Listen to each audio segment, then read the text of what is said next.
Seiichi est un perdant laid et dégoûtant avec le charme d'un concombre pourri, qui devient un gigachad après avoir mangé un fruit magique et acquis le code de triche pour apprendre instantanément n'importe quelle compétence dont il a besoin. Cela fait de lui le mage le plus puissant de l'Isekaiverse et il finit avec un harem de filles sexy.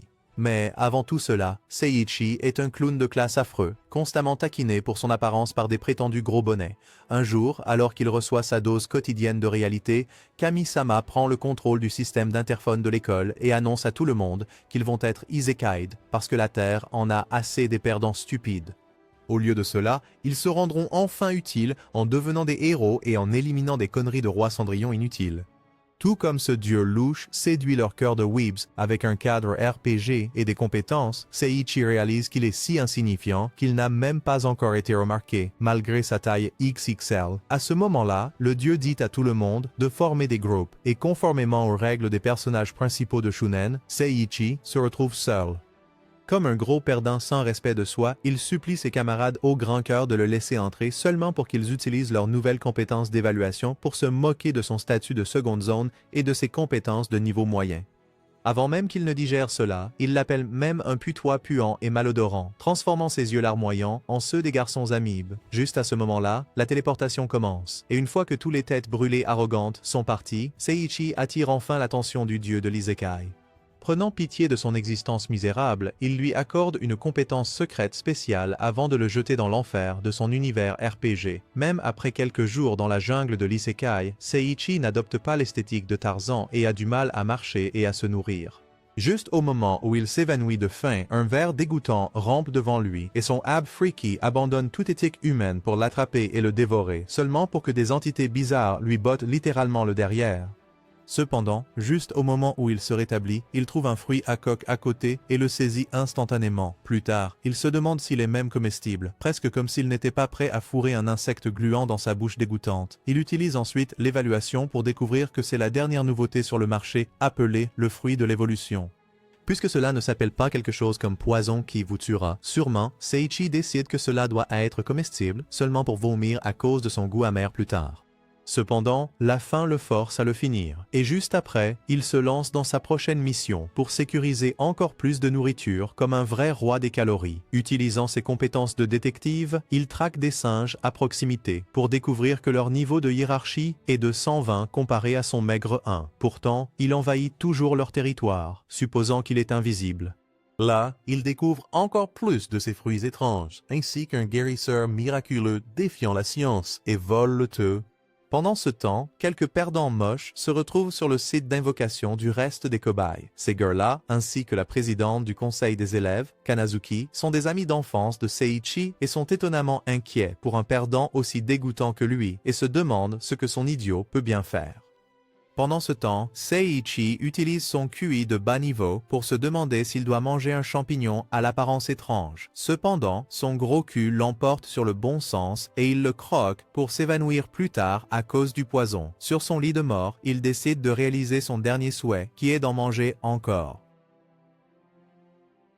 Et il attrape encore un de ces fruits bizarres, tout en se plaignant de son goût amer. Étrangement, ce fruit agit à la fois comme un antidote au poison et comme une protection scénaristique pour ajouter des compétences de haut niveau à son maigre arsenal. Cependant, avant qu'il ne puisse célébrer cela, un singe le gifle et le projette en l'air, le faisant saigner. Seiichi utilise son élixir miracle pour obtenir un amplificateur de puissance, seulement pour se faire botter le cul quand même. Alors que le singe s'approche de son corps paralysé avec la bouche grande ouverte, Seiichi réalise qu'il est sur le point d'être violé. Cependant, sa puanteur de classe mondiale sauve sa virginité et il reçoit un tas d'objets et de compétences cool en échange du singe mort.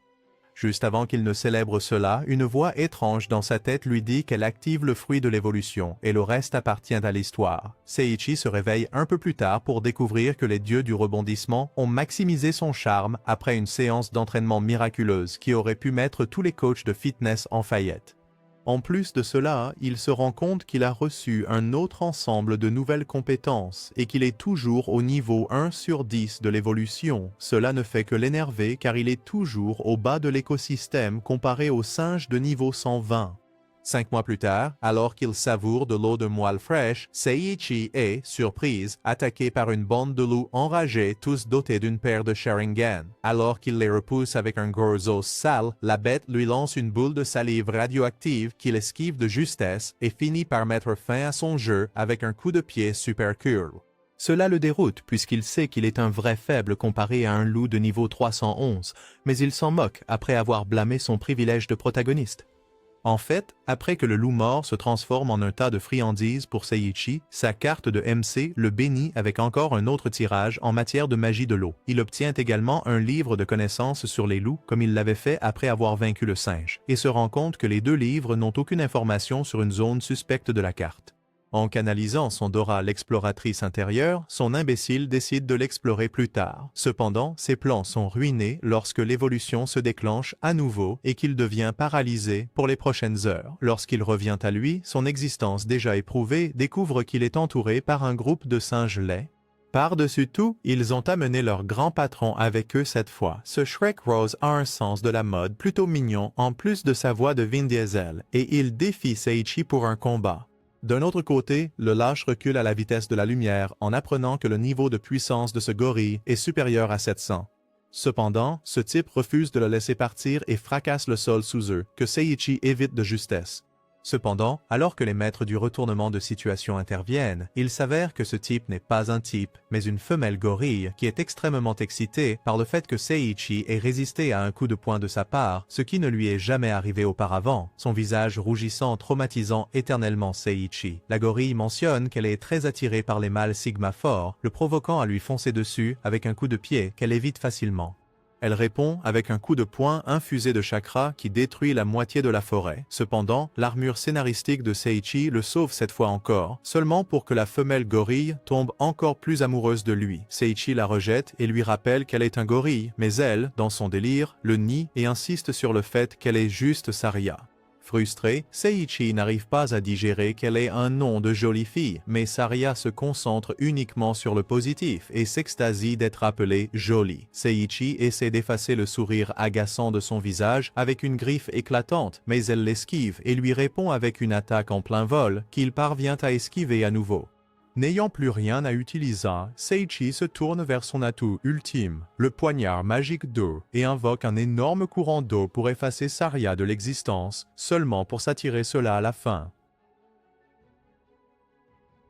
Alors que sa propre stupidité l'embarrasse, le King Kong en herbe déchaîne des points récurrents sur lui qu'il supporte à peine. Alors que son visage saigne, Seiichi se demande s'il va mourir, mais est facilement ressuscité par le pouvoir des flashbacks et se rappelle l'attaque la plus mortelle de son arsenal, sa puanteur. Avec cela, il exhibe ses aisselles au gorille, espérant la paralyser. Cependant, cela se retourne contre lui et la vilaine gorille tombe amoureuse de son parfum naturel bon marché et le supplie de l'épouser. Alors que Seiichi pense à des moyens de rejeter sa toute première demande en mariage, elle le prend et s'en va. Une fois qu'elle l'amène chez elle, la femelle gorille essaie d'impressionner Seiichi avec ses talents culinaires et refuse de le laisser partir, affirmant qu'il est maintenant son mari. Il essaie d'expliquer qu'ils sont d'espèces différentes, mais elle croit que là où il y a un trou, il y a un moyen, donc il devrait aller bien. Seiichi pique une crise à quel point elle est stupide, mais elle lui dit de prendre un Snickers car il n'est pas lui-même quand il a faim et il attrape immédiatement un gros morceau de viande. La nourriture fait tellement effet qu'il commence à vomir des rayons laser, stupéfait qu'une gorille puisse cuisiner mieux que son cul inutile. En entendant cela, Sariel propose qu'ils se rendent immédiatement au tribunal de mariage de la jungle, tandis que Seiichi hurle intérieurement. Plus tard, il se souvient de cet endroit secret sur les cartes du singe et du loup et se demande s'il peut échapper à cette fangirl collante en s'enfuyant, seulement pour que son plan magistral soit interrompu par son visage laid et agaçant. Alors qu'elle essaie en vain de le séduire, Seiichi change de sujet et demande comment elle peut parler alors que tous les autres singes ne le peuvent pas, seulement pour qu'elle apporte une pile de livres comme une intello. Cela consiste en un ensemble parfait de sorts pour un fainéant comme Seiichi, allant de remplir votre tasse de thé à obtenir un bain instantané. Ce dernier efface son fantasme d'une scène de bain cliché avec des filles sexy, qui est encore plus gâché lorsqu'il apprend instantanément ses raccourcis de troisième ordre pour la vie. À ce moment-là, Sariel se demande s'il aimerait l'appeler chérie ou mon amour après le mariage, ce qui embarrasse Seiichi qui s'énerve et fantasme sur une évasion prochaine. Quelque temps plus tard, alors que Sariel utilise ses muscles de Hulk pour attraper des poissons, Seiichi regarde son gâteau au velours rouge, se demandant s'il doit partir ou continuer à convoiter un gorille. Sa raison choisit la première option, mais alors qu'il s'éloigne en rampant, une énorme araignée menace sa vie pour être aussitôt éjectée par la femelle gorille qui demande instantanément si Seiichi va bien. Cette attaque de charme touche directement son cœur alors qu'il réalise que c'est la première fois que quelqu'un se soucie vraiment de son existence inutile et sans valeur. Ailleurs, un gars mal nourri parle de la façon dont il a perdu sa foi en l'humanité et veut être sauvé de son obscurité. Plus tard dans la journée, Sariel explique à Seiichi qu'elle va partir en exploration aujourd'hui pour trouver plus de fruits de l'évolution, révélant comment ils vous aident à atteindre le sommet de votre race si vous en consommez suffisamment. Le nom à lui seul lui rappelle les souvenirs les plus douloureux de ses séances de vomissement, et il se demande si ce fruit peut le transformer en personnage de JoJo. La gorille mentionne alors qu'elle a collecté 9 fruits pour son futur mari, mais qu'un salaud les a tous volés, qu'elle transformera en viande hachée dès qu'elle le découvrira. Comme un vrai lâche, il se met à genoux et implore son pardon, admettant que c'était lui depuis le début. Cependant, comme une jeune fille éprise, elle lui pardonne facilement et réalise qu'ils doivent être des amants maudits si un tel retournement de situation s'est produit. Quand Seiichi s'y oppose, elle utilise son esthétique de demoiselle en détresse pour demander s'il la déteste, après tout, ce qu'il nie. Entendant cela comme une déclaration d'amour, son esprit délirant sort une robe de mariée de nulle part pour être à nouveau rejeté par le gorille. Plus tard, quand elle part chasser, Seiichi sourit comme un idiot et met en œuvre son plan d'évasion. Cependant, il est saboté lorsqu'il voit la She-Hulk courir après lui avec son cul dopé aux stéroïdes quelques instants plus tard. Il canalise aussi son Usain Bolt intérieur et cherche refuge dans une grotte ombragée. Après avoir traversé ses portes suspectes, il trouve le gars mal nourri d'avant qui continue de jacasser. En voyant Seiichi, son Sharingan s'active et il se demande à quel point son cul plutôt faible est fort, étant donné qu'il a atteint sa grotte délabrée. Seiichi se demande qui est ce monstre à thème d'Halloween, pour découvrir qu'il s'agit du seigneur démon Zéneus, dont le niveau de puissance est supérieur à 1500. Ce type radioactif sort son épée et attaque Seiichi pendant qu'il est paralysé par le choc, mais Sariel le protège. Alors qu'elle commence à mourir, le respectueux seigneur démon laisse le couple à son intimité et se tient comme une troisième roue dans un coin. D'un autre côté, Seiichi a une crise émotionnelle en demandant au gorille pourquoi elle a sauvé quelqu'un d'aussi inutile que lui, seulement pour qu'elle blâme son charme irrésistible pour cela. Le perdant essaie d'utiliser son élixir défiant la médecine pour la sauver, mais Saria explique qu'elle est déjà morte. お前はもう死んでいる。何 Et ne peut parler que grâce à une protection scénaristique. Le pleurnichard se lamente encore plus sur combien il a été un connard avec elle et pourtant elle l'a sauvé. À cela, le Shrek Rose l'appelle un Sigma au grand cœur qui correspondait totalement à son excentricité, après quoi elle décède. Le chauve en arrière-plan se moque de Seiichi pour avoir couché avec une gorille parce qu'il ne peut pas avoir une fille humaine, seulement pour qu'il invoque son pistolet à eau ancien et le charge avec le pouvoir cliché de l'amour. En Exerk, quand cela ne fonctionne pas, il invoque un pilon de dragon pour le frapper, ce qui fait se demander au démon pourquoi il s'énerve autant pour un singe mort. Seiichi avoue que malgré la différence dans leur biologie, il l'aimait, ce qui séduit même la She-Hulk à moitié morte. Alors qu'elle s'illumine d'excitation, Seiichi invoque aussi son pistolet à eau et attaque la silhouette, seulement pour qu'il utilise des trous noirs pour le neutraliser. Le salaud arrogant prétend qu'il est inévitable et ne peut être vaincu, seulement pour sortir la plus grande armure scénaristique de l'histoire, le pouvoir de l'amour qui vainc un roi démon millénaire avec un poignard de magasin à $1. Alors que ce type commence à se dissiper aussi, il remercie Seiichi de lui avoir montré le véritable amour et retrouve sa nana probablement morte. Pendant ce temps, le perdant se précipite vers la gorille qui n'est toujours pas morte et l'embrasse après qu'elle ait dit qu'elle voulait être applaudie par lui. Alors qu'il lui dit de ne pas partir, elle se transforme en une véritable ampoule et devient une fille sexée. Elle se lève instantanément et étreint Seiichi, pressant ses melons juteux contre lui. Et pendant un moment, il oublie tout de sa petite amie gorille morte. Il s'avère que cette fille est celle en qui Saria s'est transformée grâce au cadeau d'adieu de pitié de Zénos, et Seiichi ne pourrait pas être plus heureux. Les deux fauchés regardent immédiatement dans le trésor laissé par le squelette Eiji et trouvent une chemise habillée et un collier que Seiichi dit à Saria de porter seulement pour avoir un saignement de nez juste après. Par-dessus tout, il subit également sa transformation finale qui lui donne des yeux de haute qualité et le transforme en une copie de prince charmant. Ce nouveau look rend l'ex-gorille encore plus assoiffé de lui, et elle jure de le suivre jusqu'aux enfers lorsqu'il mentionne vouloir quitter la forêt et se diriger vers la ville. Juste à ce moment-là, un nouveau troisième larron apparaît sous la forme de Ship-kun, qui félicite Seiichi pour avoir terminé le premier donjon avec des coupons de voyage et des graines de fruits. Il leur inflige ensuite la pire dégradation de garde-robe de l'histoire et les téléporte hors de la forêt. L'ex-perdant tient alors la main de la fille Canon alors qu'il se dirige vers la ville et jure qu'il n'aura plus besoin de pêche à applaudir tant qu'elle est avec lui, ne sachant pas qu'un autre méchant avec de grandes intrigues l'attend de l'autre côté. Pendant ce temps, alors que Seiichi dans son cosplay de Power Rangers à petit budget et Saria se dirigent vers la guilde la plus proche pour devenir des clochards professionnels, ils rencontrent la version économique de Rimuru. Et Seiichi réalise qu'une boule de merde gluante a un meilleur niveau de puissance que sa faible existence. Cependant, avant même de se maudire, le Slim le charge, seulement pour que Seiichi utilise son sixième sens Hope et ses épées Walmart pour écraser ses joues. En échange, il reçoit quelques cartes Nintendo et des bottes de friperie qu'il donne à la pauvre Saria. En plus de tout cela, son horrible costume de Power Rangers est amélioré et se transforme en cape, et il obtient un service de coiffure gratuit, tous des cadeaux de Ship-kun. Avec leur nouveau look amélioré, ils se dirigent vers la guilde comme prévu. Lorsqu'ils atteignent la ville, un garde stupide demande à voir leurs identités, et Seiichi dit qu'il vient de la planète Loser, donc il a perdu la sienne. Il soupire, réalisant qu'il n'est pas assez payé pour cette merde, et les teste avec des boules de vérité, qu'ils réussissent tous les deux. Plus tard, il se présente comme Claude, le chasseur de gloire, et les avertit de ne jamais mettre les pieds dans la guilde des aventuriers. Seiichi lui promet qu'ils ne le feront pas pour s'y rendre la minute suivante. Cependant, Seiichi comprend enfin pourquoi, après être entré directement dans un jeu de rôle sadomaso excentrique, il ferme la porte, supposant que ce sont probablement ses fantasmes dont il rêve, pour ensuite ouvrir la porte et trouver le même vieux sale type en train de s'amuser avec une belle nana. Non seulement cela, mais aussi un véritable homme-enfant, un spectacle de striptease ambulant et un clochard avec des problèmes de colère. Il essaie de protéger Saria de cela, presque comme si elle n'essayait pas de coucher avec un humain sous sa forme de gorille, seulement pour être interrompu par une sorte de Johnny Bravo japonais en manque de vêtements.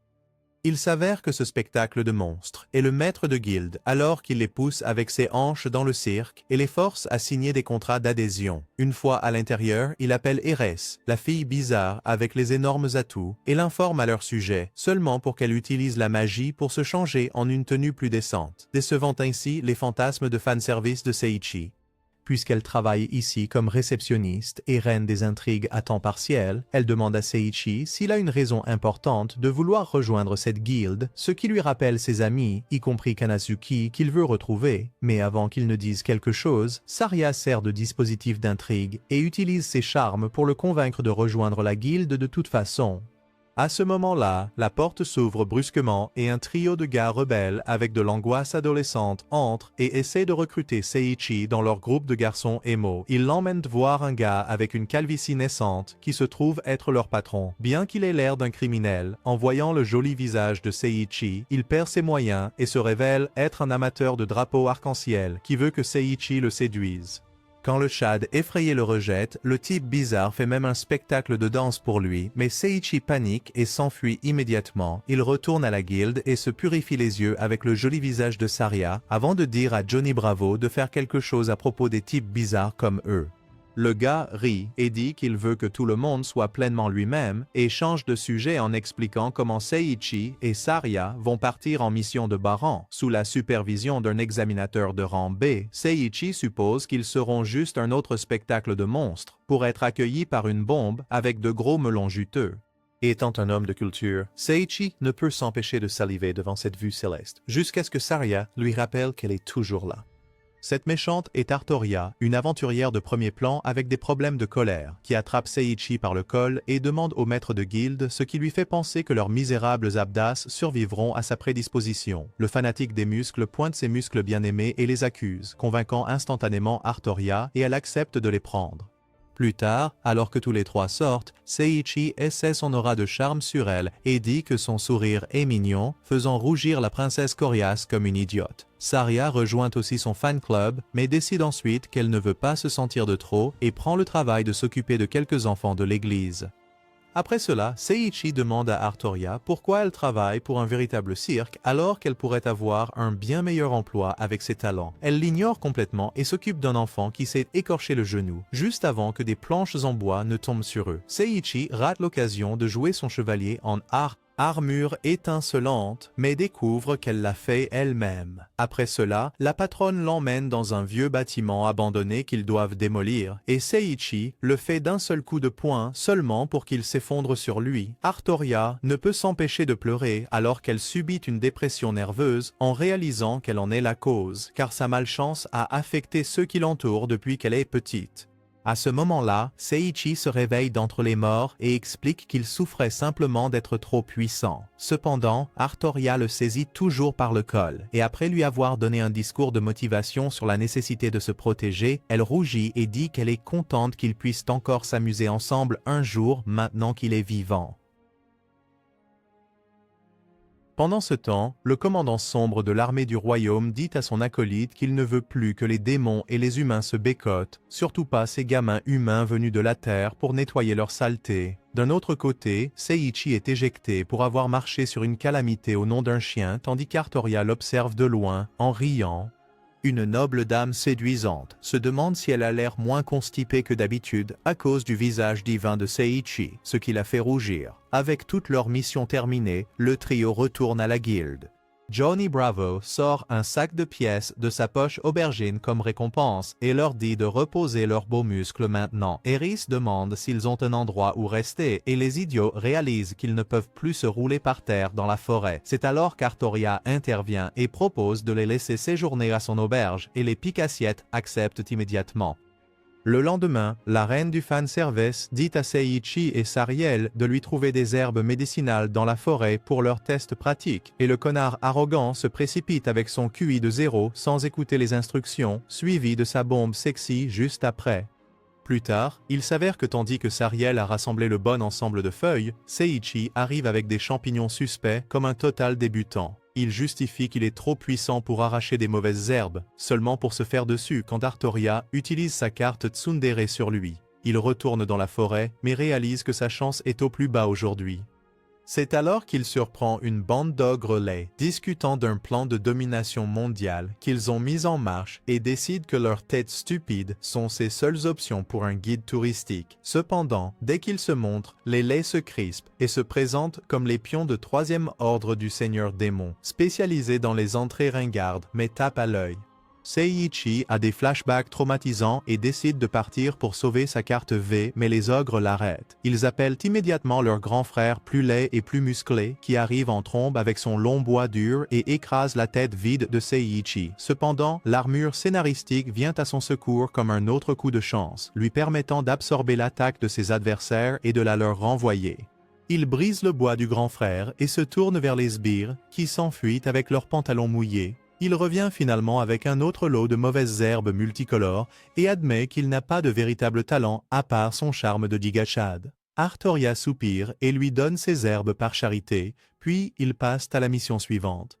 Pendant ce temps, dans un paradis SNM, une démone avec des canons massifs fouette les 3 perdants pour les remettre en forme, demandant pourquoi ils l'ont désobéi et sont allés dans le royaume des humains. Ils expliquent comment ils ont utilisé 100% de leur cerveau pour installer des pièges de téléportation pour l'armée humaine afin qu'ils soient transportés au château du maléfique dieu dragon noir s'ils marchaient dessus.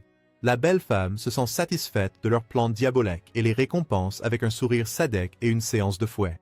D'un autre côté, Seiichi et Sariel tombent sur le sosie de Captain America d'avant, qui est encore plus agaçant cette fois en faisant le fanboy pour Artoria et en agissant comme son père en même temps, disant qu'il est content qu'elle ait enfin trouvé un bon gars pour la décoincer. Ils ignorent ses fantasmes bizarres et se dirigent vers un champ pour chasser des slimes. Alors que Saria montre son absence de muscles, Seiichi poursuit son ennemi juré, mais le slime disparaît dès qu'il marche sur un cercle magique. Artoria sent quelque chose de louche et utilise ses compétences de Sherlock seulement pour activer un cercle comme une idiote et s'envoyer, elle et les 2 pions sacrificiels, au loin.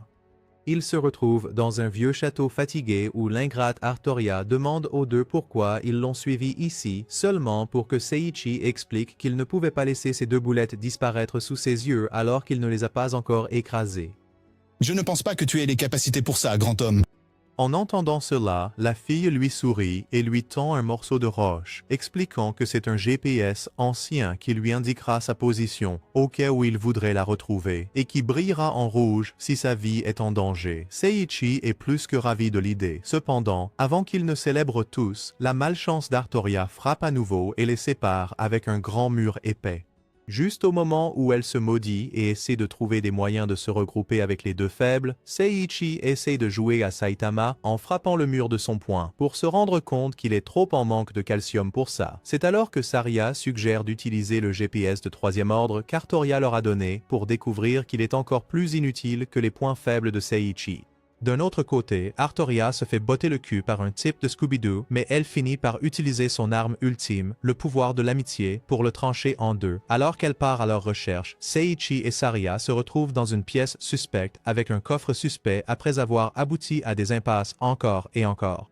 Seiichi utilise ses connaissances ultra-weeb pour ignorer cette boîte, seulement pour que la boîte fasse pousser des membres de nulle part et lui fonce dessus. Le perdant lance un cercle magique pour le combattre et le termine avec un jet d'eau. En récompense, ils reçoivent un livre sur l'histoire triste du gars de la boîte qui explique comment, après avoir été rejeté par les humains, ce gars est devenu un pro de la recherche d'attention et l'avatar.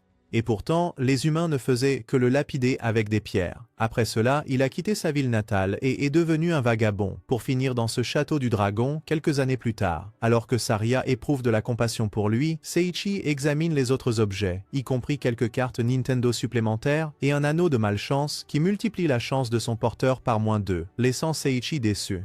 Saria guérit sa dépression avec un peu de fanservice en caressant ses melons et en sortant le caillou GPS qui brille maintenant en rouge. D'un autre côté, la bêtise d'Artoria l'amène dans l'antre du dragon et il lui pose la question la plus stupide de l'histoire, à savoir si elle est là pour se faire manger.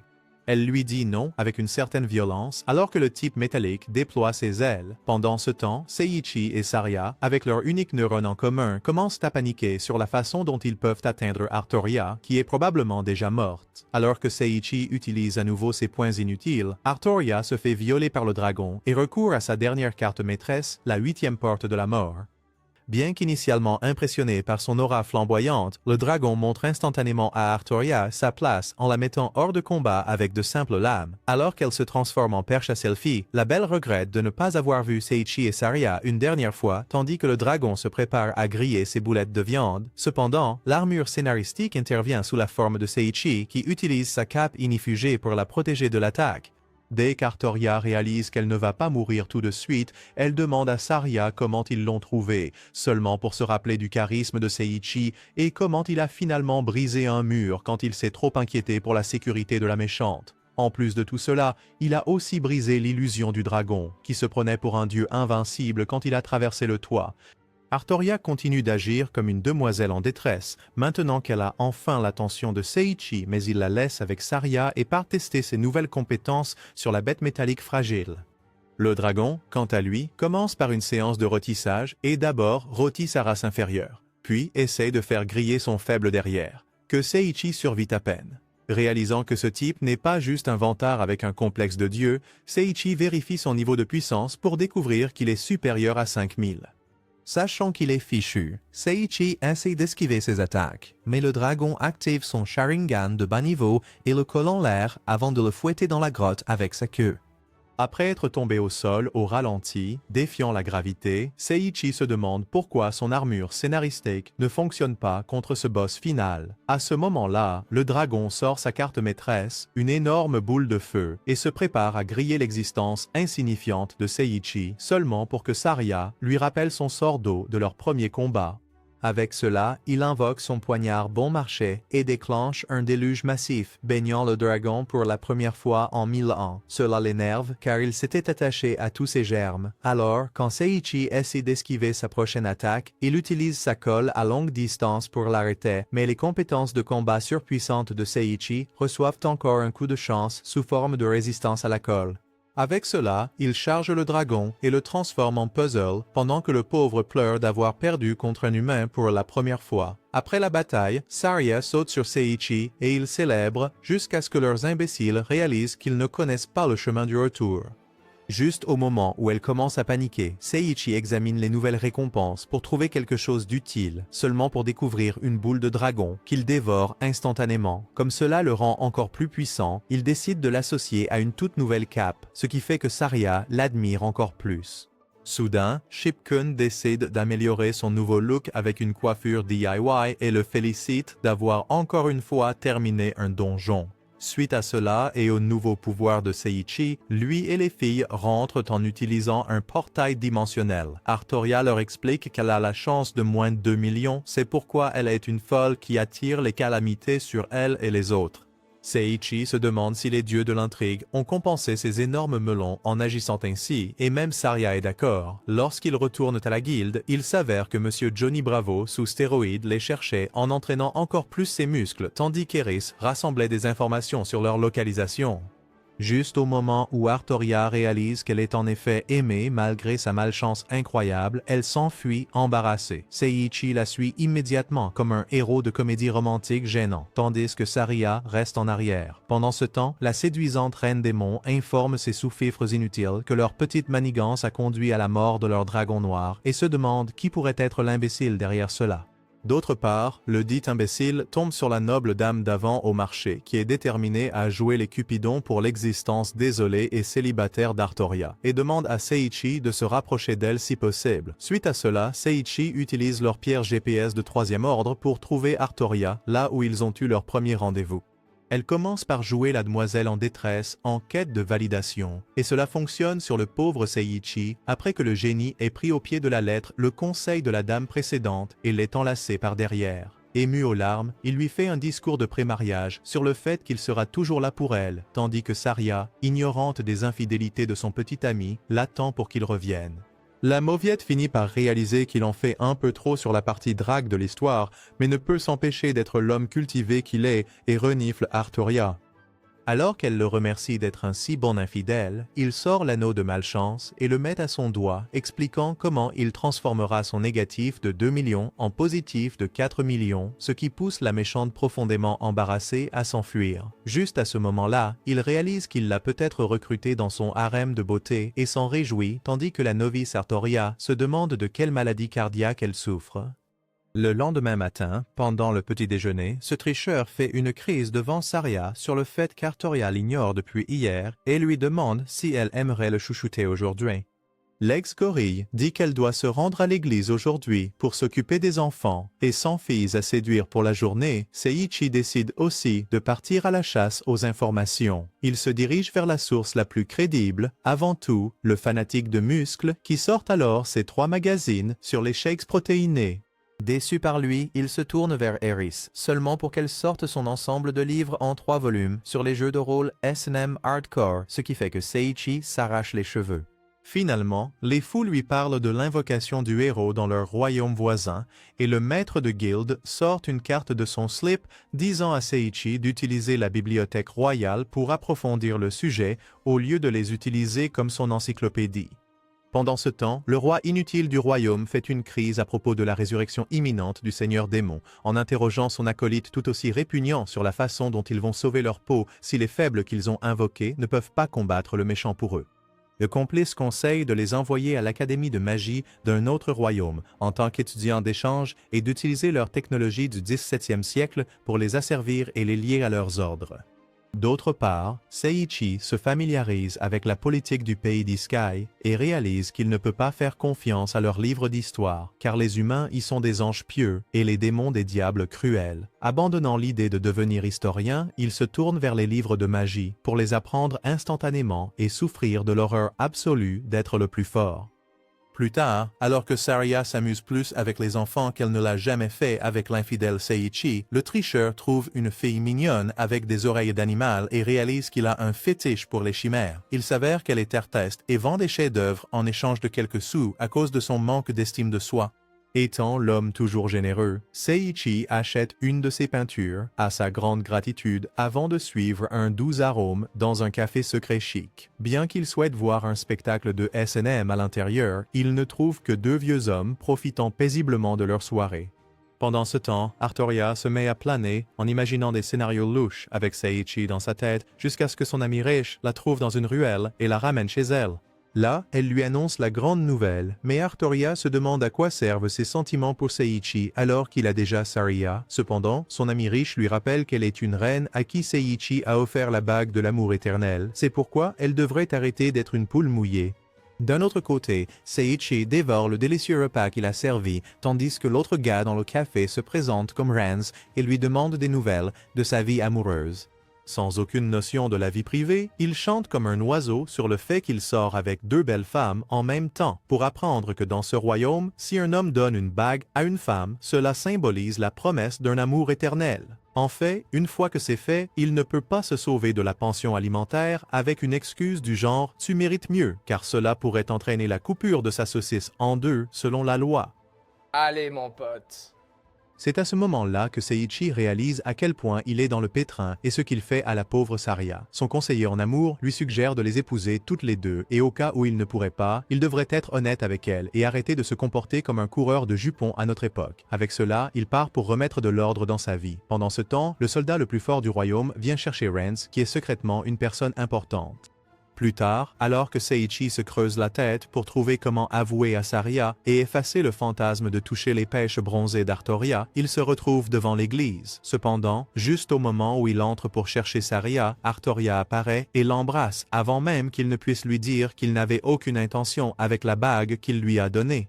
Il s'avère que cette garce sait déjà que c'était simplement par pitié pour sa malchance de classe mondiale, et pourtant elle est toujours prête à trahir la pauvre Saria pour goûter à sa saucisse. Seiichi, quant à lui, a du mal à la repousser quand elle joue la carte du « ne suis-je pas assez bien » et se demande pourquoi il doit choisir une seule fille alors qu'il peut avoir les deux.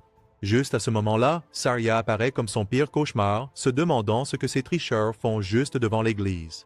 Et Seiichi se transforme en dessin animé à petit budget pour trouver une excuse. Cependant, l'ex-gorille lui dit d'accepter les sentiments d'Artoria et même Seiichi n'en revient pas de ce retournement de situation, jusqu'à ce qu'elle explique comment toutes les femmes se rassemblent naturellement autour des hommes forts et comme il n'y en a pas beaucoup, elle était prête à le partager finalement. Après que Seiichi pleure de joie devant la bêtise de cette fille, il se retourne sans honte pour rendre le baiser d'Artoria et promet de ne jamais lui faire regretter ce jour. Plus tard, tous ses amis félicitent ce Chad parmi les Chads d'avoir réussi à séduire 2 belles filles à la fois, alors que vous, les perdants, n'arrivez même pas à obtenir une réponse à vos messages. Dès le lendemain, Seiichi et Saria deviennent les innocentes victimes de la séance de scénario Air Zwat de Monsieur Johnny Bravo alors qu'il fait des bruits de cesse pendant qu'ils prennent leur petit déjeuner. Juste au moment où Seiichi se plaint, il sort une adresse de sa tirelire et dit au loser d'aller prendre l'air et de se trouver un cheval. Suivant son conseil, il prend le morceau de papier puant à l'adresse indiquée et réalise qu'il a besoin d'une 3e fille puisque les 2 autres le fantôment pratiquement. Alors qu'il entre dans la grange, le commerçant se demande s'il veut un cheval pour la prochaine coupe royale, dans laquelle plusieurs créatures ressemblant à des chevaux courent sans règle pour gagner de grands prix. Mais Seiichi n'en a aucune idée. Pourtant, le sourd continue de parler de ces chevaux dragons qui sont les plus populaires dans la course, alors que les découpages en papier stupide sont principalement ce qu'il vend pour maintenir son arnaque à flot. Enfin, il y a une mule arrogante qui pense qu'elle est trop bien pour être l'animal de compagnie de qui que ce soit et qui donne un coup de pied dans les noix d'arnaque du marchand quand il essaie de la toucher, laissant Seiichi stupéfait. Étant votre bien-aimé Gary Sue, il acquiert soudainement le langage des ânes et décode ce qu'elle dit, seulement pour réaliser qu'elle a la grosse tête pour quelqu'un coincé dans une étable de 3e ordre puante. D'un autre côté, dès que la garce en colère réalise que Seiichi peut la comprendre, elle l'appelle dans son box et lui lance son Kamehameha. Ensuite, elle essaie de pulvériser ses futurs bébés aussi, mais Seiichi la saisit par les jambes et la soulève dans les airs, lui apprenant enfin où est sa place. Plus tard, alors qu'elle s'agenouille devant lui et le reconnaît comme son maître, Seiichi réalise que même les ânes ne sont pas à l'abri de son charme divin et accepte de l'acheter. Juste à ce moment-là, le commerçant revient à lui et commence à sermonner l'âne, seulement pour être de nouveau envoyé dans l'oubli d'un coup de pied. Plus tard, alors que Seiichi l'emmène en ville, elle se présente comme Lulune, et tous deux profitent ensemble de diverses collations, ce qui amène l'âne à se demander s'il est un ange généreux envoyé du ciel. Juste au moment où elle exprime sa gratitude, Seiichi trouve la jolie fille métisse d'avant en train de se faire sermonner par un homme qui lui explique qu'elle devrait participer à une compétition au lieu de laisser son talent se perdre dans la rue. Il intervient avec son sens de la justice douteux et la fille, nommée Mei, le reconnaît instantanément comme le type dont les sous ont sauvé son entreprise de la faillite. Quand l'imitateur d'Aoyama entend cela, il propose à Seiichi d'acheter l'une de ses peintures abstraites profondément émotionnelles, qui n'est en fait qu'un triangle de niveau école primaire. Après que Seiichi refuse de se faire arnaquer par lui, ce type essaie de le séduire en se présentant comme le noble Argile, le prodige de l'art, pour finalement réaliser que ce gars est totalement insensible à ses charmes. Preuve. Pendant ce temps, comme Mei refuse toujours de sortir de sa zone de confort, Seiichi lui dit qu'il participera à la prochaine coupe royale. Et s'il gagne, elle devra aussi participer au concours d'art. Cela fonctionne à merveille sur la fille, et elle accepte. Pendant ce temps, en apprenant que le 5e prix est le poisson le plus délicieux du monde, Lulune perd la tête et décide qu'elle mourra si elle ne gagne pas la 5e place. Bientôt, la compétition commence et une belle femme nommée Lorna, l'une des Valkyries du royaume, annonce les prix de cette année, avec la 2e place étant des photos très sexy de leur capitaine et la 1re place étant un billet pour passer toute la journée avec les Valkyries, le sujet le plus brûlant du royaume en ce moment. La nouvelle fait tomber la mâchoire de Seiichi et Lulune, et il décide d'éviter ces prix à tout prix. Alors que le harem de Seiichi l'encourage depuis la mezzanine, la course commence, et Lulune démarre plus fort que les autres, pour perdre son élan quelques instants plus tard comme une faible de classe mondiale. Il s'avère que cet idiote à gros cerveau a sauté le petit déjeuner pour pouvoir se gaver de poisson une fois la course gagnée. Mais maintenant, sa faim l'empêche même de marcher. Seiichi soupire et résout ce problème en sortant son arme ultime, le fruit de l'évolution, et lui dit de se remplir la bouche. Pendant ce temps, les perdants qui se sont fait arnaquer en achetant les découpages en papier abandonnent instantanément la course, tandis que les autres se tirent dans les pattes pour rester en tête. L'un de ces coureurs professionnels est une MILF avec de gros canons qui invoquent ses esprits saints et leur grand patron fougueux pour garder tous les autres perdants sous contrôle. Et ça marche jusqu'à ce que Seiichi et le cul dopé de Lulune apparaissent et se débarrassent des faibles sbires en un clin d'œil. À cause de l'effet du fruit, Lulune active le mode Super Saiyan et termine le plus grand sac poubelle d'un seul coup de pied avant de reprendre la course. Voyant à quel point ils sont fichus, les autres abandonnent automatiquement la course et Seiichi et Lulune remportent accidentellement la 1re place à leur grand désarroi. Alors qu'Artoria et Saria passent de simples admiratrices à ultra-admiratrices, Mei décide de participer aussi au concours de peinture. Plus tard, alors que Seiichi console une Lulune en pleurs, elle se transforme en boule de lumière. Juste à ce moment-là, Saria et Artoria entrent dans sa chambre, seulement pour le trouver en train d'applaudir une fille super sexy qu'elles n'ont jamais vue auparavant. De plus, elle l'appelle maître et l'enlace sans vergogne, lui provoquant instantanément un saignement de nez. Artoria fait craquer ses jointures, soupçonnant qu'il est déjà en train de séduire la 3e fille de son harem, presque comme si elle n'était pas elle-même une fille secondaire, et passe le pauvre gars à tabac sans l'écouter. Alors qu'il se remet de ses blessures, Seiichi explique comment Lan s'est transformée en fille après qu'il lui ait donné un fruit d'évolution. Bien qu'elle appelle cela des foutaises, Saria lui prouve le contraire en effectuant sa transformation en Shrek Rose, ce qui fait réaliser à Artoria qu'elle sort avec le type le plus bizarre de la planète. Cependant, comme elle est follement amoureuse de lui, elle traîne Lulune au magasin d'occasion le plus proche et lui met des vêtements pour cacher ses plans. Seiichi la flatte en mentant sur son sens de la mode alors qu'elle porte littéralement des haillons de taille trop petits pour elle, ou plutôt pour ses melons. Pas que cela le dérange. Juste à ce moment-là, les portes s'ouvrent brusquement et 2 autres bombes demandent à rejoindre le fan club de Seiichi. L'une est Lorna des Jeux Royaux et l'autre se présente comme Claudia du paradis personnel des bombes du roi. Elle lui dit de tendre les mains et juste au moment où Seiichi pense qu'il pourrait se fiancer pour la 3e fois, elle lui passe les menottes et l'entraîne pour un jeu SM suspect. Pendant ce temps, la déesse démoniaque des complots, Leia, entre dans une pièce pleine de bizarres laits qui la réprimandent pour son retard. Mais elle les ignore comme une vraie patronne. Ce sont tous des clowns professionnels qui secouent leur pêche pour le cirque du Seigneur Démon et attendent que sa fille, Lucia, assiste à la réunion qu'elle a convoquée.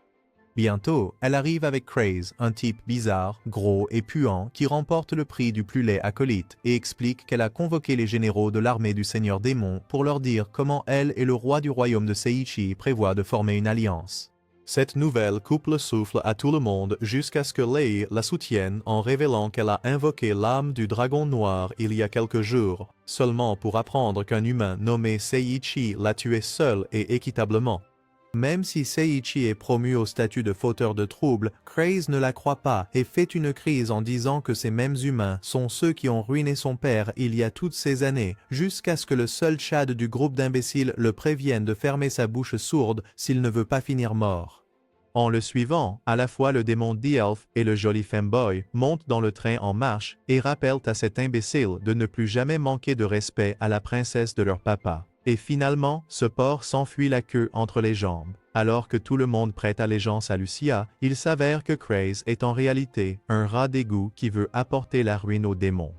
D'un autre côté, Lorna rappelle à un Seiichi très agacé comment il a remporté le premier prix aux Jeux royaux, à cause de quoi il a été convoqué pour applaudir les Valkyries pendant toute une journée. Claudia lui enlève les menottes et lui montre la plus séduisante de toutes, Louise, qui marche pratiquement avec une pluie de fleurs autour d'elle.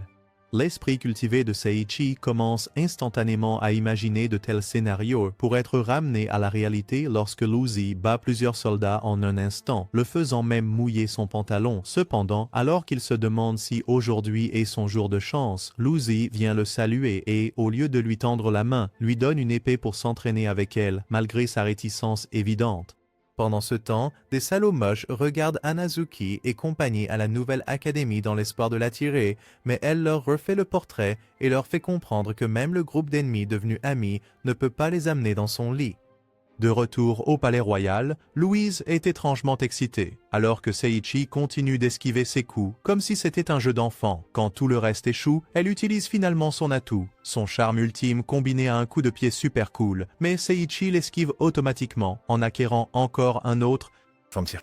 Alors que la prétendue maîtresse d'épée perd son épée face à un prétendu séducteur, toutes les dames restent bouche bée et peinent à comprendre ce qui vient de se passer. Bien que Seiichi soit tout aussi effrayé qu'elle, Lucy se met instantanément à genoux et lui demande de la laisser entrer dans son harem de filles sexy. Cependant, avant qu'il ne puisse lui répondre, Claudia l'entraîne pour une séance de thérapie en tête-à-tête. Pendant ce temps, une loli mignonne mais dangereuse traque le roi du royaume avec une lame à la main. D'autre part, Claudia dévoile l'histoire tragique de Louise sur la façon dont elle est née dans une famille extrêmement riche, a grandi pour devenir extrêmement forte et parvient pourtant toujours à jouer la victime. C'est alors que Louise entre avec sa serre ambulante et explique que personne ne l'a jamais égalée en termes de force brute, sauf un type louche appelé le Paladin Noir, jusqu'à ce que Seiichi arrive. Elle admet qu'elle n'aime ni dépouiller les hommes de leur armure, ni être traitée comme une idole de K-pop, et remercie Seiichi de l'avoir sauvée de sa solitude. Ensuite, Claudia pleure de joie, Louise l'embrasse les yeux embués de larmes, et Seiichi regarde l'histoire prendre la voix GL. Juste à ce moment-là, la servante du roi crie, et alors que Seiichi suit les Valkyries pour découvrir ce qui s'est passé, elles lui disent qu'il n'est qu'un étranger minable qui n'a pas le droit de se mêler des affaires royales, ce qui le fait se demander ce que signifiait tout leur baratin de sauveurs envoyés par les dieux. Cependant, alors que les autres se dirigent vers la chambre du roi pour s'assurer qu'il va bien, Seiichi refuse de partir et utilise ses yeux à rayon X portable pour découvrir que la loli d'avant est l'assassin qui vient d'essayer de tuer le roi. Ses yeux divins découvrent que le nom de cette loli est Olga, qui est une machine à tuer asservie, et elle se dirige actuellement vers lui à une vitesse fulgurante. Il attend là pour l'accueillir et, une fois qu'elle est là, il la taquine pour attirer son attention, mais elle lui répond avec une paire de kunai. Seiichi utilise ses compétences de ninja pour les attraper comme un pro et loue ses compétences, seulement pour que ses compétences de défense s'activent automatiquement et renvoient ses couteaux vers elle. Après qu'elle soit clouée au mur, elle se glisse hors de sa cape pour montrer complètement ses adorables oreilles de chat et balance ses lames sans réfléchir vers Seiichi. Au début, il les esquive, mais quand il se lasse de ce jeu du chat et de la souris, il l'assomme simplement. Se demandant pourquoi une si mignonne petite fille a un travail de niveau adulte. Soudain, Louise revient avec sa compagnie de belles femmes, et bien qu'elle ne croit pas que la loli soit l'assassin, Lorna prend sur elle de l'interroger. Claudia se vante d'être la seule personne du royaume à avoir maîtrisé les 3 volumes de la série S&M Diaries, et de les avoir tous testés sur le trou de l'intrigue du fanatique de muscles. Alors que Seiichi s'efforce de se débarrasser de son imagination traumatisante, Claudia se demande pourquoi il est encore là. Et il dit qu'il était juste inquiet pour le pauvre roi qui s'est fait botter le derrière par un véritable enfant. Louise explique comment Olga a utilisé un couteau maudit pour attaquer le roi, ce qui l'a plongé dans un profond coma irréversible par la magie, le faisant se demander s'il peut utiliser son armure scénaristique pour gagner encore plus de notoriété.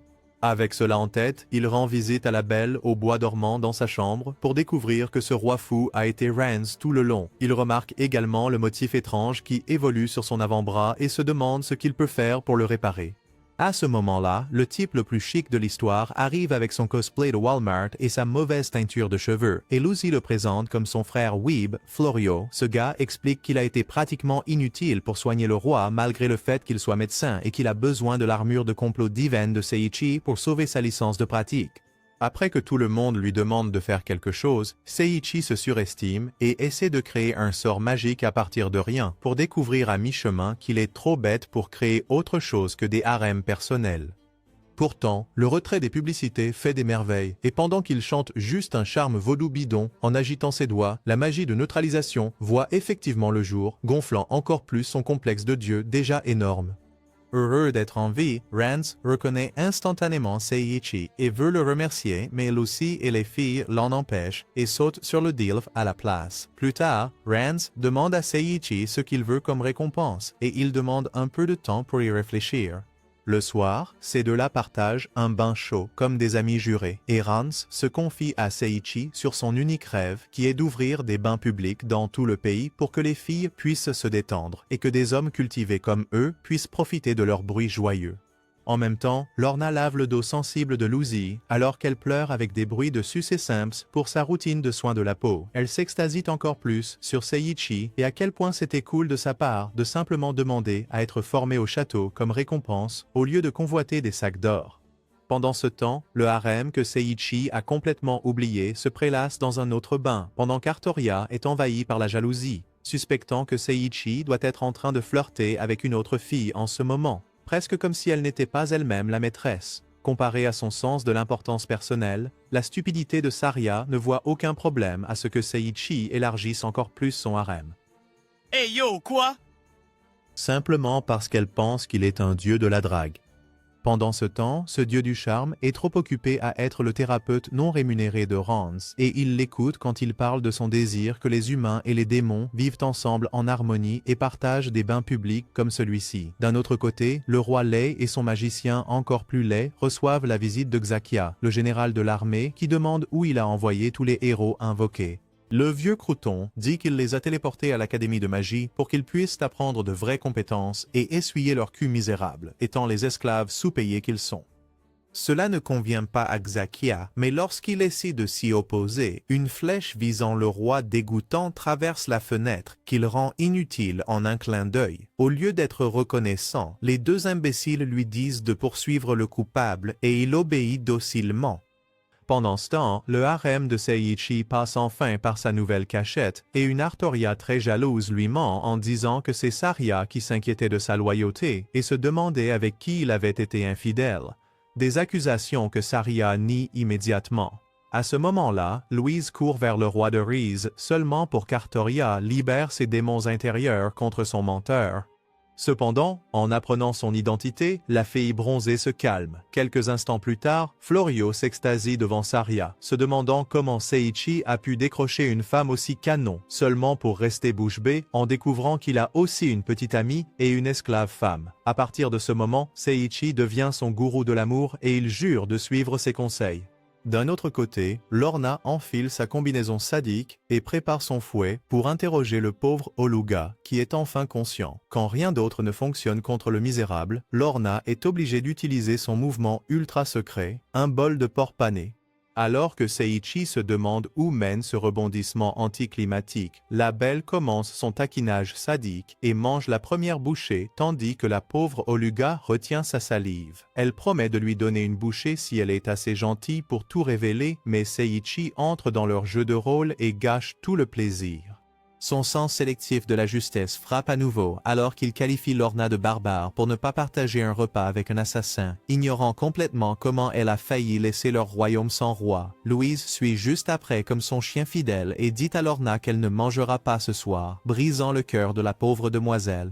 Ce duo maître-serviteur nourrit plus tard Ologa, simplement parce que Seiichi veut réaliser son fantasme d'être appelé grand frère par une fille mignonne. Juste après qu'elle ait fini de manger, Luze explique que le collier autour de son cou a un sort de liaison qui fait d'elle la nettoyeuse professionnelle de celui qui l'a jeté sur elle. Seiichi, l'idiot, demande pourquoi ils ne peuvent pas simplement l'enlever. Seulement pour qu'Oluga attrape le collier et l'amuse avec une danse breakdance de style éclair.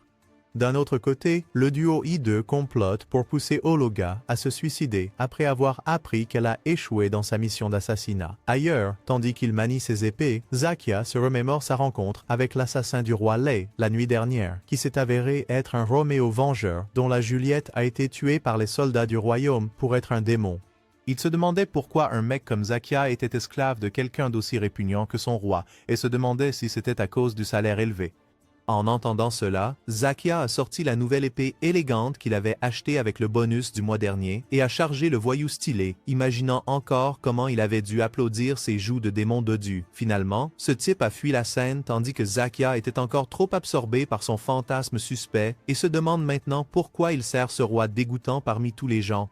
De retour au palais royal, Seiichi essaie de manifester un autre tour de passe-passe pour libérer Oluga de son collier. Pourtant, la seule chose qui lui vient à l'esprit est une image du président américain chaque fois qu'il se rappelle du mot libre.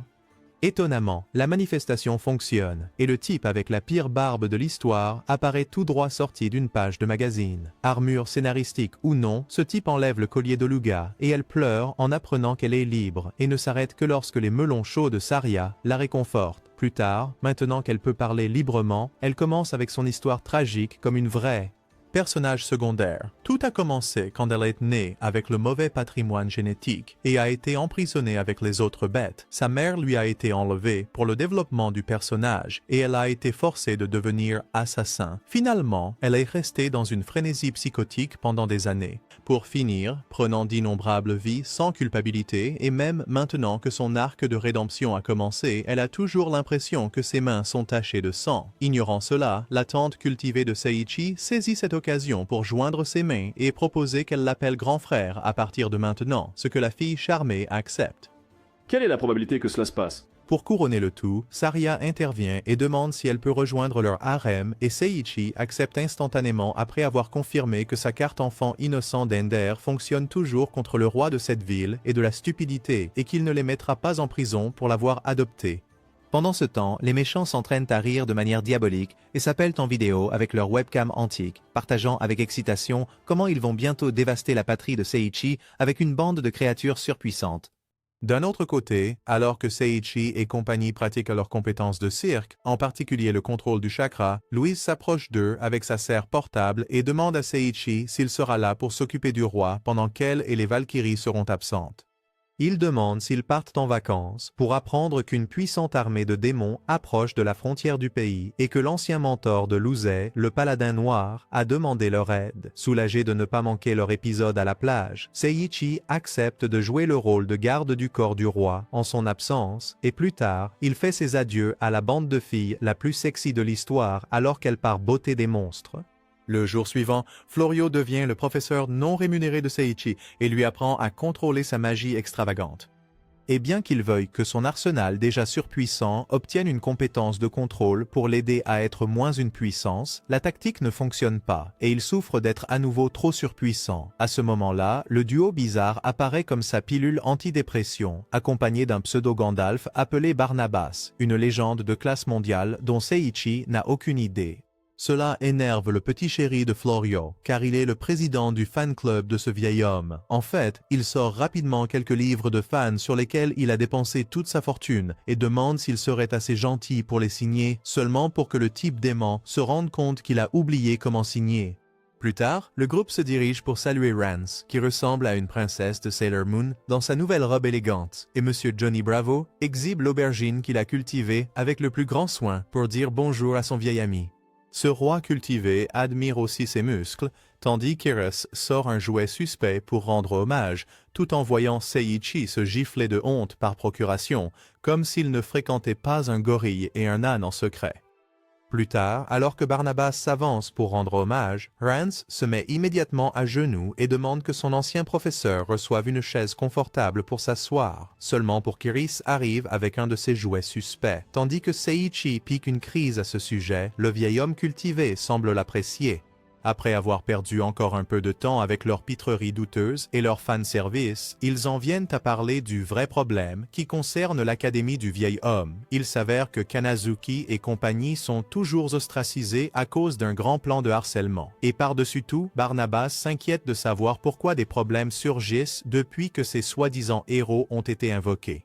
À ce moment-là, leur séance de médisance est interrompue par un soldat qui les informe qu'un troupeau de plus de 5000 monstres approche de la capitale, les laissant bouche bée. Pendant ce temps, Losey et le reste de sa bande de filles retrouvent le paladin noir qui ressemble plus à un Transformer qu'à un magicien et essaie de vaincre les saints sans fin de ces des monstres hideux avec à la fois leur charme infini et leur armure scénaristique. Pendant ce temps, de retour dans la capitale, alors que la guilde se prépare à trouver les monstres, Saria montre ses bras décharnés, ce qui fait se demander à Seiichi comment elle compte se battre avec ses brindilles. Lulune, étant la véritable reine de la gourmandise, s'inquiète de mourir si la capitale est détruite et qu'elle se retrouve sans nourriture. D'un autre côté, Olga est plus intéressée par son agenda personnel et demande à Seiichi s'il lui tapotera la tête si elle tue le plus de monstres. Ce type cultivé se demande comment toutes ses fantaisies prennent vie tout à coup et lui demande de rester en sécurité d'abord puisqu'il ne peut pas lui tapoter la tête s'il n'y a plus de tête. Les autres bizarres de la guilde prévoient d'utiliser leurs cruches de lait, leurs boules à pointe et même leurs bananes épaisses et dures pour combattre les méchants, tandis que les fous arc-en-ciel prévoient d'utiliser uniquement leur charme. Après quelques présentations flamboyantes supplémentaires, M. Johnny Bravo saute directement dans une nuée de monstres avec son armure corporelle amplifiée par des protéines et Detroit frappe des gâteaux démoniaques dans ses sous-vêtements recouverts d'All-Might. Eris, quant à elle, embarrasse les monstres masochistes et les fouette en morceaux de la taille d'une bouchée. Pendant ce temps, l'homme banane utilise sa troisième jambe pour lancer des missiles sur l'ennemi. Enfin, le boys band arc-en-ciel utilise ses poings infusés de chakras pour faire exploser des trous noirs démoniaques, laissant le public à la fois stupéfait et dégoûté. Alors que la guilde avance dans l'extermination, un lion géant de rang SS apparaît, que l'assassin devenu majordome de classe tranche avec une élégance extrême, laissant Seiichi et la vieille sorcière profondément impressionnés. Pendant ce temps, Saria utilise ses poings de gorille pour séduire des monstres de la taille d'un gorille et les frapper à mort, et Artoria invoque son Elsa intérieure pour geler et briser un de ces monstres, impressionnant Barnabas bien plus que Seiichi. Cela inspire le vieil homme à montrer quelques-unes de ses mauvaises manières, et il provoque une pluie magique explosive et des tornades pour exterminer plus de démons que quiconque. Cependant, alors qu'ils commencent tous à célébrer, il s'avère qu'un autre groupe de méchants a été envoyé dans leur direction et arrivera bientôt pour vraiment les battre cette fois. Avec ce nouveau groupe de monstres de rang S+, Seiichi décide enfin d'utiliser sa large gamme de hacks pour prouver pourquoi il est le MC, alors qu'il essaie de créer un nouveau sort qui disperserait tous les méchants tout en sauvant tous ses amis. Seiichi invoque la statue de la liberté et l'infuse avec des éclairs. Cependant, cette fois-ci, son armure scénaristique le trahit et il tombe à genoux après avoir affirmé qu'il créerait encore un autre classique Pole, seulement pour faire le clown à la fin. Mais alors qu'il perd tout espoir, les dieux du retournement de situation ont pitié de lui et sa statue Kun devient Thor, lançant des éclairs sur tous les monstres et les transformant en barbecue fumé. Alors que tout le monde savoure sa victoire, Seiichi gagne à nouveau une longue liste de compétences et souffre du traumatisme d'être surpuissant jusqu'à ce qu'Olga apparaisse avec ses mignonnes oreilles de chat et lui demande de lui caresser la tête. Ces caresses guérissent toute sa dépression jusqu'à ce que le vieux bonhomme puant se transforme aussi en une mignonne petite fille et incite Seiichi à lui caresser la tête, lui causant un traumatisme à vie. Réalisant que Seiichi n'a aucun penchant pour les vieux comme lui, Barnabas remet son vrai moi au placard et lui demande de devenir professeur dans son académie de magie, seulement pour que Seiichi le refuse, expliquant qu'il ne peut pas laisser son harem brûlant derrière pour une vie d'entreprise mal payée. Puisque ce type comprend ce que les weebs comme Seiichi aiment, il lui dit d'imaginer Saria jouant le rôle d'une belle fille en uniforme scolaire et Artoria comme une directrice sévère. Lulune deviendrait une championne d'acrobatie en donnant des coups de pied comme Am, tandis qu'Olga deviendrait sa mignonne petite servante comme il l'avait fantasmé. C'était une offre qu'il ne pouvait pas refuser et il accepta immédiatement. Les jours suivants passent rapidement avec Seiichi, étant le roi du charme qu'il est, emmenant chacune de ses jolies filles à des rendez-vous d'une journée. Lulune l'emmène évidemment faire une tournée gastronomique, tandis qu'Artoria finit par s'habiller pour mettre fin à tout le fanservice. Quand c'est enfin le tour de Saria, Seiichi se réjouit à l'idée de finalement applaudir ses pêches, mais elle amène Olga avec eux, le bloquant ainsi. Seiichi ne s'en soucie pas trop, puisque deux, c'est toujours mieux qu'un. Plus tard, alors qu'elle le laisse enfin seul avec Saria, il la remercie de lui permettre de coucher avec tant de maîtresses, et lui dit qu'il l'aime. Cela la touche aux larmes, et ils s'approchent pour s'embrasser, mais le troisième larron intervient à nouveau, et traite Seiichi de mauvais petit ami. Quelque temps plus tard, il visite le concours de peinture de Mei avec toutes ses beautés, où elle présente un portrait de lui chevauchant Lulune et révèle comment il est son chevalier en armure étincelante qui a sauvé sa carrière mourante une fois et l'a transformée en une admiratrice de classe mondiale pour le reste de sa vie, rendant Seiichi embarrassé. Lorsque le groupe retourne au palais royal, Louise et sa compagnie reviennent de leur chasse aux monstres d'un mois et font leurs adieux à Seiichi, après avoir appris qu'il a été sélectionné pour enseigner à l'académie de magie. D'un autre côté, le bacon croustillant des éclairs de Seiichi est critiqué pour être un échec de classe mondiale par nul autre que le seigneur démon qui pour l'instant n'est rien de plus qu'une bougie parfumée. Quelques jours plus tard, Seiichi et son harem partent pour leur voyage à l'académie de magie et il est soulagé d'être enfin libéré du spectacle de monstres auquel il a dû faire face. Plus tard, il remercie tous ses et pour le laisser applaudir et il attend avec impatience un nouveau départ avec des filles sexy, nouvelles et améliorées. Espérons-le sans ces bizarres étranges. Juste à ce moment-là, son pire cauchemar prend vie lorsqu'un prétendu Ant-Man saute sur son carrosse et se proclame le héros de la victoire, lui disant essentiellement qu'il ne sera plus jamais sans bizarre. Cela nous amène à la fin de la vie folle de Seiichi dans le monde d'Isekai. Merci d'être resté jusqu'à la fin, vous êtes une légende absolue. En attendant, cliquez sur l'écran pour regarder certaines de nos autres vidéos. À la prochaine, restez génial, restez Anigeek.